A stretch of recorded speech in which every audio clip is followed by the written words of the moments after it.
मेहर में ॿोॾि मुतासिरनि जी वाहर न थी सघी। दुआ होटल जे साम्हूं खुलियल आसमान हेठि वेठल पखेड़ा माछी सां तालुक़ रखंदड़ जो 13 खां 14 सालनि जो नौजवान शफ़ीक़ सोलंकी बुख, उञ ऐं उस सबबि फ़ौत थी वियो।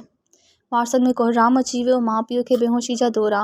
फ़ौती नौजवान जे वालिद निसार अहमद सोलंकी, यासीन सोलंकी ऐं ॿियनि वारसनि मीडिया सां ॻाल्हाईंदे चयो त हुक्मराननि पारां वाहर न थियण सबबि असां खुलियल आसमान हेठि बेयारो मददगार वेठल आहियूं।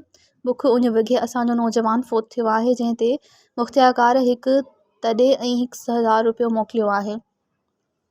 संदसि सां बार बार राब्तो करण बावजूदि कॉल अटेंड करण लाइ तयारु नाहे। वारसनि इंडस हाईवे रोड बंदि करे लाश रखी धरनो हंयो।